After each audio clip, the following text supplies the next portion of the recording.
we're good. Welcome back, guys. Before the video starts, I just want to say thank you so much for 1,000 subscribers. It's honestly surreal to see that number behind me right up there, because I honestly didn't ever think I'd get here with how my YouTube channel was planning out before I started making this kind of content. But now I am.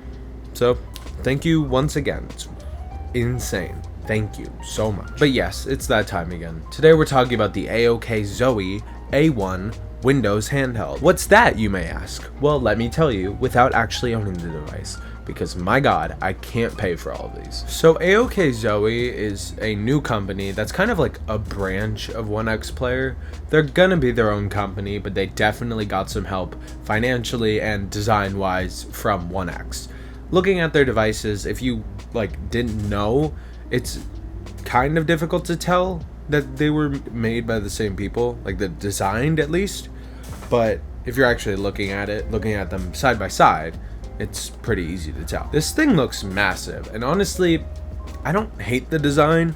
The D-pad looks a little weird for how high up it is on the device, but I don't imagine it would be too uncomfortable to use for games like 2D platformers or other games that use the D-pad a lot. But my main worry with this device was that it would undercut the Loki for its retail price, because I can only have one of these devices unless one of them wants to send me one.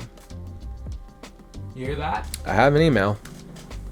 It's in my about section. But looking at the Kickstarter project page, I don't think I have anything to worry about. So I paid about $685 plus shipping for the Loki Max, which I got a $125 discount for backing the Odin project back last August, but it will retail for $775 once the page is up. Keep in mind that that is the most expensive option for the Loki. There are a bunch of options beneath it that are less powerful, that are cheaper. That at $775 with 16 gigabytes of RAM and 12 cores, uses the same processor as the A1, is cheaper. The only available pricing I can see right now is the super early bird pricing for the A1. So if the price changes or goes up, don't blame me, it's going to go up. But we're going to compare it to the super early bird pricing anyway. I don't fully know how much this will retail for because it's currently just in the kickstarting phase, but it's the cheapest option I saw is $899. So $900. And a lot of things can contribute to a device being more expensive than another that essentially has the same internals, like a bigger screen, a bigger battery, and being the first to the market. But gosh darn, did I mean it when they said they were gonna have the cheapest handheld. Yeah, I may have beat them in terms of cheaper devices, but in terms of high-end devices, Ion has them beat, because the Loki Max is going to be more powerful than the current Ion Neo devices, while being $200 to $300 cheaper. Maybe IO will lower their prices because of Ion's presence, but I don't think that's very likely, and even if it is, I don't know if they'll lower them that much. Now, if it sounds like I'm just farting on this device for no reason, farting on the A1, it's because I probably am.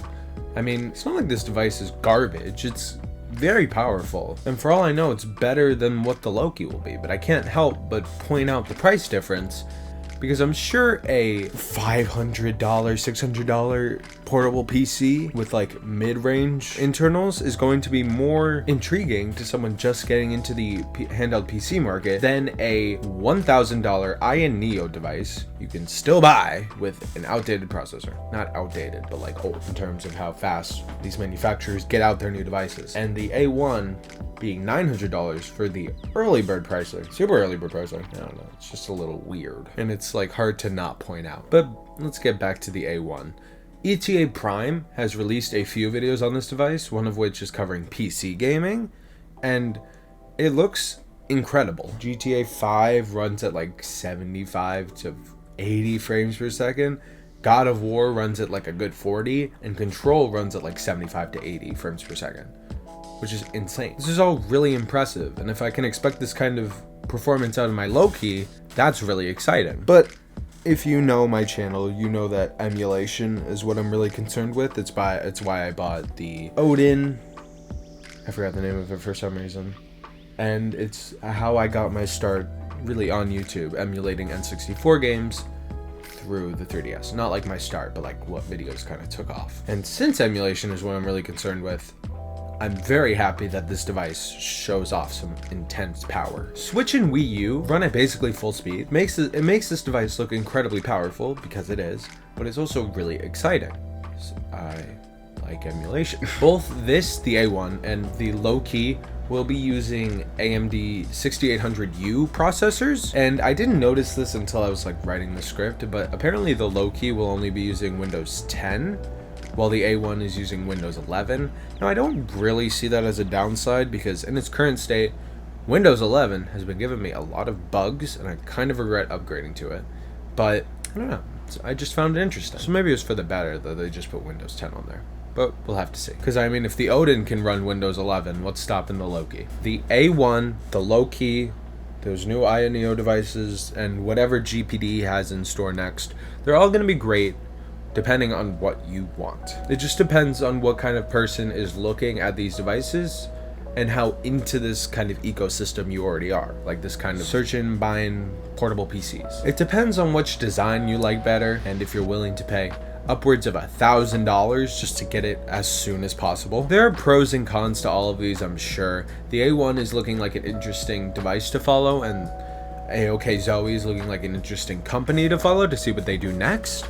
But I went with the low-key because I liked the cheaper price tag, and I wanted to see what I could fit into that cheap price tag compared to other devices. And also, I just can't afford all of these. Once again, if you want to send me one, my email's in the about page. I'm not asking viewers. Do not send me your device. Let the company send it. I don't want your device. I don't want to steal from you. And I also just liked the design of the Odin. So, I mean, a PC handheld in like the same size with comfortable grips and comfortable controls, sign me up. Wrapping this all up, the design looks weird. I mean, I don't hate it, but it's like, it looks weird. Like, I can't deny that. It looks a little flat on the bottom, like not rounded like the Odin is. But I mean, if they want to send me one, they can. I might change my mind. I just want to test out all of these devices, but I don't have the money. I tried out to see if my opinion changes. You want to send me one? Email's in the about page. But that's all I really wanted to talk about. This device looks really cool in terms of power, and the design isn't that bad. I just kind of exaggerated it a little bit. And I want all of these devices that are coming out. I can't get them, so you're just gonna have to deal with me talking about them. Go watch ETA Prime's videos if you want to see the performance of this device. But yeah, that's all I really wanted to say. Thank you for 1,000 subscribers once again. I never thought I'd get here. And that's it. Thanks for watching. Bye-bye.